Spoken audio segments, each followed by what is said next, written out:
Et si 2025 était l'année où ta foi allait être testée comme jamais auparavant? Dans un monde instable, rempli de peur, de déception et d'incertitude, Dieu cherche une génération qui tiendra ferme. Peu importe la tempête. Si tu veux une foi forte comme un roc, qui ne tremble pas devant l'épreuve, cette vidéo est pour toi.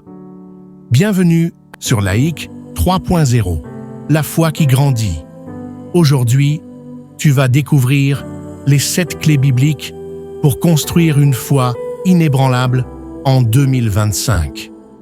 Une foi inébranlable n'est pas une foi parfaite. C'est une foi qui résiste aux secousses, qui reste debout quand tout s'effondre. Or, la foi est une ferme assurance des choses qu'on espère, une démonstration de celles qu'on ne voit pas. Hébreux, le chapitre 11, le verset 1. La foi, c'est croire, même quand tu ne comprends pas, c'est faire confiance à Dieu, même quand tu ne vois rien changer. Car le doute est partout. Réseaux, infos, échecs. Mais Dieu cherche des hommes et des femmes qui croient malgré tout. La première clé est d'enraciner ta foi dans la parole de Dieu. La foi ne se nourrit pas d'émotions, elle se nourrit de paroles vivantes. On trouve dans le Romains, le chapitre 10, le verset 17. La foi vient de ce qu'on entend, et ce qu'on entend vient de la parole de Christ. Chaque jour, sans Bible, affaiblit ta foi. Chaque verset médité renforce tes fondations. Crée une routine de foi. 10 minutes par jour, dans la parole de Dieu, valent plus qu'une semaine sans direction. Une foi sans la parole, c'est comme un arbre sans racines. Dès que le vent souffle, il tombe. La foi n'est pas un sentiment passager. Elle est fondée, nourrie, structurée par ce que Dieu a dit, pas par ce que tu ressens. Car les réseaux sociaux bombardent les cœurs d'incertitude. Mais la Bible reste la seule vérité éternelle. Lire la parole. Chaque jour, c'est arroser ton âme, fortifier ton esprit, rétablir ton identité. C'est pourquoi Jésus déclare dans l'Évangile de Matthieu, le chapitre 7, le verset 24, « Quiconque entend ces paroles que je dis et les met en pratique sera semblable à un homme prudent qui a bâti sa maison sur le roc. Confie-toi en l'Éternel de tout ton cœur et ne t'appuie pas sur ta sagesse. » La deuxième clé est de cultiver une vie de prière profonde et réelle. La prière, ce n'est pas parler pour parler, c'est connecter ton cœur avec le ciel. Car dans Marc, le chapitre 1er, le verset 35, la Bible nous rappelle « Jésus lui-même priait tôt le matin. » Prier, c'est reconnaître « Tu ne peux rien sans Dieu. Tu as besoin de lui pour rester ferme. Tu ne peux pas avoir une foi inébranlable sans une vie de prière enflammée. La prière, c'est la respiration de l'âme. Arrête-la et la foi s'étouffe. Dans la prière, tu parles à Dieu, mais tu écoutes aussi sa voix. Ce n'est pas un rituel vide, mais un dialogue d'amour. Il ne s'agit pas juste de prier pour des bénédictions, mais de prier pour une relation profonde avec Dieu.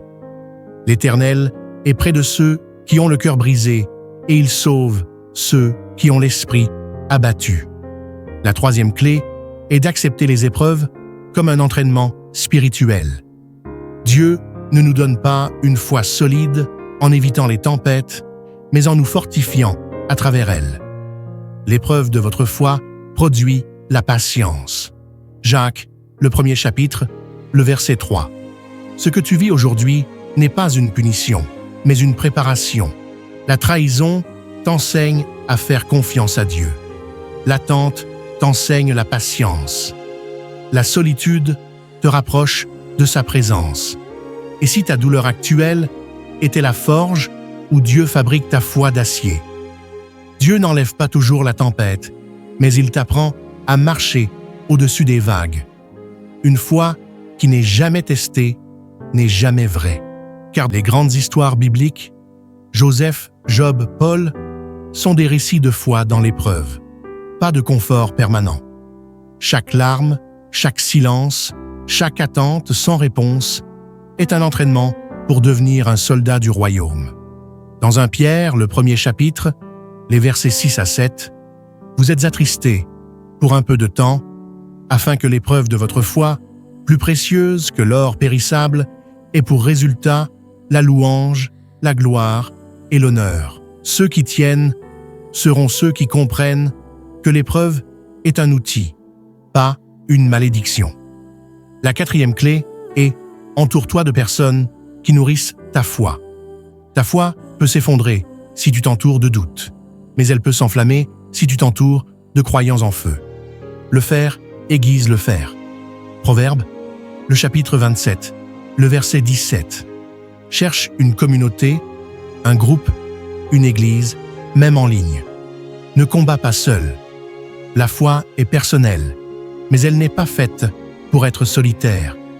Ce que tu regardes, entends, et les gens que tu fréquentes influencent la santé de ta foi. Tu ne peux pas garder une foi brûlante en restant entouré de cœurs tièdes. Cherche une communauté qui prie, des frères qui t'encouragent, des sœurs qui te rappellent les promesses de Dieu. Même Jésus avait son cercle Pierre, Jacques et Jean-Paul avaient Timothée. Toi aussi, tu as besoin de soutien. N'abandonnons pas notre assemblée, mais encourageons-nous mutuellement, et cela d'autant plus que vous voyez s'approcher le jour. La 5e clé est de voir avec les yeux de l'invisible. La foi ne regarde pas ce que les autres voient, elle regarde ce que Dieu a promis. C'est une vision intérieure, un regard au-delà du visible qui dit « Je ne vois rien, mais je sais tout ». Quand les gens disent « C'est fini la foi », dit « C'est le début, c'est mort ». La foi dit « Dieu ressuscite les morts ». Il est trop tard, la foi dit « Jésus arrive toujours à l'heure ». La foi est un œil dans l'âme qui voit ce que Dieu voit pas ce que le monde montre. Ferme les yeux du corps, ouvre ceux du cœur, et tu verras que, là où il n'y a que poussière, Dieu prépare la pluie. Là où il n'y a que silence, Dieu prépare une révélation. Là où il n'y a que ruine, Dieu prépare une gloire. Ce que tu ne vois pas aujourd'hui te fera pleurer de reconnaissance demain. La 6e clé est d'accepter d'être brisé pour être bâti autrement. Dieu ne construit pas sur l'orgueil. Il brise ce qui est faible pour bâtir ce qui est éternel. Ta foi devient solide là où ton moi meurt. Chaque brisure, chaque perte, chaque non est une main divine qui façonne une structure céleste. Un vase brisé au sol, mais dans les fissures, la lumière de Dieu commence à jaillir. Les sacrifices qui plaisent à Dieu, c'est un esprit brisé. Ô Dieu, tu ne dédaignes pas un cœur brisé et contrit, psaume 51, le verset 19. Dieu ne bâtit pas sur l'illusion de qui tu crois être. Il bâtit sur la vérité de qui tu es quand il ne reste plus rien à prouver. C'est souvent dans la douleur que le vrai toi surgit. Pas celui qui sait parler ou jouer un rôle, mais celui qui crie sincèrement vers Dieu. Le feu qui t'écrase est souvent celui que Dieu utilise pour purifier ta destinée. Ce que tu as bâti peut être bon, mais pas éternel. Dieu veut que tu sois à l'image de Christ, pas de ta réussite personnelle. Et pour cela, il doit déraciner ton « je veux » pour établir que ta volonté soit faite. Dieu brise les murs du moi pour reconstruire le temple de sa gloire. Quand tout s'effondre, tu commences à entendre ce que Dieu murmurait depuis longtemps, mais que ton confort ou ton orgueil empêchait d'écouter. La brisure déchire les filtres du monde et ouvre tes oreilles à la profondeur de sa voix. Dieu parle doucement, mais la douleur fait taire tout le reste. Ce que tu croyais être la fin est souvent le seuil d'une naissance divine. Le toi qui est né après l'épreuve n'a rien à voir avec celui qui croyait tout savoir avant. Moïse a dû être brisé dans le désert, 40 ans pour devenir le libérateur d'Israël. Pierre a dû pleurer amèrement après avoir renié Jésus avant de devenir l'apôtre du feu à la Pentecôte. Dieu brise ce que le monde applaudit pour élever ce que le ciel a choisi. La foi inébranlable, ce n'est pas celle qui n'a jamais été brisée. C'est celle qui a été brisée, purifiée, reconstruite et remplie par Dieu lui-même. Tu ne comprendras peut-être jamais pourquoi tu as été brisé comme ça. Mais un jour, tu comprendras que cette brisure était la preuve que Dieu t'aime trop pour te laisser incomplet. L'Évangile de Jean, le chapitre 15, le verset 2, te rappelle que tout sarment qui porte du fruit, il l'émonde afin qu'il porte encore plus de fruits. La 7e clé est de vivre chaque jour comme si la promesse allait s'accomplir aujourd'hui. La foi n'attend pas passivement.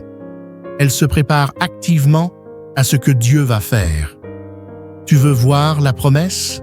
Commence à marcher comme si elle était déjà accomplie. Ceux qui reçoivent les miracles de Dieu ne sont pas ceux qui attendent passivement, mais ceux qui se lèvent chaque jour en se préparant comme si le miracle allait arriver dans la prochaine minute. Une promesse de Dieu est comme une semence enfouie dans la terre. Tu ne la vois pas, mais chaque jour où tu marches dans l'obéissance, tu arroses l'invisible. Et soudain, sans avertir, elle perce la surface. Mais seuls ceux qui ont continué à croire, à prier, à marcher et à se sanctifier seront là pour la voir éclore. Si tu dis que tu crois, mais que tu ne te prépares pas, alors ta foi est une illusion.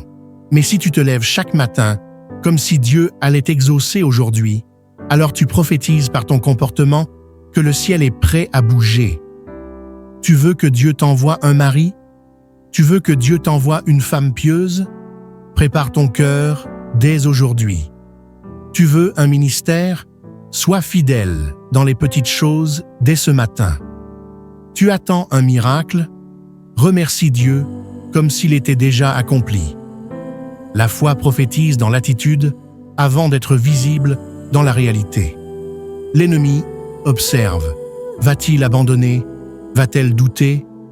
Mais quand tu vis chaque jour comme si Dieu allait agir aujourd'hui, alors tu dérobes à l'enfer le pouvoir du découragement. Et tu deviens un témoin silencieux, qui parle sans mots, mais que le ciel écoute comme une prière constante. Vivre chaque jour comme si la promesse allait s'accomplir aujourd'hui, c'est honorer Dieu. C'est lui dire « Seigneur, je ne doute pas, même si tu tardes, je vis comme si tu allais le faire aujourd'hui. » Dieu ne cherche pas une foi spectaculaire. Il cherche une foi authentique, une foi silencieuse mais solide, une foi qui tremble mais qui ne cède pas, une foi qui a été brisée mais jamais éteinte. Dans ce monde de confusion, de douleur et de bruit, Dieu appelle un reste, un petit troupeau, une armée invisible, pas de ceux qui parlent fort, mais de ceux qui croient fort. La foi inébranlable, c'est aimer Dieu sans réserve, marcher sous ses pas, chanter dans l'attente, adorer au milieu des cendres, se préparer comme si le miracle était déjà livré à la porte. C'est ne pas négocier la fidélité de Dieu, même quand le ciel est couvert. C'est tenir la main de Dieu, même quand tu ne la sens plus. Et à la fin, cette foi deviendra ton témoignage éternel. Aujourd'hui, tu peux revenir à l'essentiel. Pas aux apparences, mais à Jésus, à celui qui a marché par la foi avant toi, à celui qui t'a aimé jusqu'à la croix sans garantie que tu lui dirais merci. Il t'appelle maintenant, pas demain. Il te dit « Donne-moi ton cœur, et je ferai naître en toi une foi que rien ne pourra éteindre. » Si ce message t'a touché ton cœur, écris en commentaire « Seigneur, bâtis en moi une foi que rien ne pourra ébranler. » Et si tu veux aujourd'hui te remettre à Dieu ou faire un pas vers Jésus, dis simplement dans ton cœur « Seigneur mon Dieu, je me tiens devant toi. » Non pas comme quelqu'un de fort, mais comme quelqu'un qui veut te faire confiance, malgré ses faiblesses. Aujourd'hui, je te consacre mon cœur, mon âme, ma foi. Je te consacre mes silences, quand je ne te ressens pas, quand je doute de ta présence, mais je choisis de t'aimer même dans l'absence. Je te consacre mes promesses mortes, celles que j'ai enterrées avec des larmes, mais que je crois capable de revivre, car tu es le Dieu qui ressuscite ce que l'homme abandonne. Je te consacre ma mémoire, je refuse d'oublier qui tu as été pour moi hier, et je te bénis pour chaque moment où tu m'as relevé. Je te consacre mes brisures, mes ruines intérieures, mes cicatrices cachées. Brise en moi ce qui est faux et bâtis ce qui est éternel. Je te consacre mon regard, ouvre mes yeux, Seigneur, non pour voir le monde comme il est, mais pour voir ton royaume comme tu le vois. Je te consacre mes larmes, qu'elles deviennent un parfum pur devant toi, une offrande silencieuse, un cri d'amour entre mes mains ouvertes. Et enfin, je te consacre mon attente. Je veux vivre chaque jour comme si ta promesse allait s'accomplir aujourd'hui, non dans l'impatience, mais dans la préparation, non dans la peur, mais dans l'espérance. Seigneur Jésus, fais naître en moi une foi que rien ne pourra briser, une foi qui te cherche plus que ta main, une foi qui t'adore plus que tes dons, une foi qui reste debout, même si tout autour s'effondre. Je te donne tout, je t'appartiens. Bâtis en moi cette foi inébranlable, pour ta gloire, et pour que ma vie devienne un témoignage vivant. Au nom de Jésus-Christ, Amen. Abonne-toi à Laïc 3.0 pour marcher avec une foi vivante. Et partage cette vidéo à quelqu'un qui a besoin de se relever. Tu peux être le canal de sa restauration.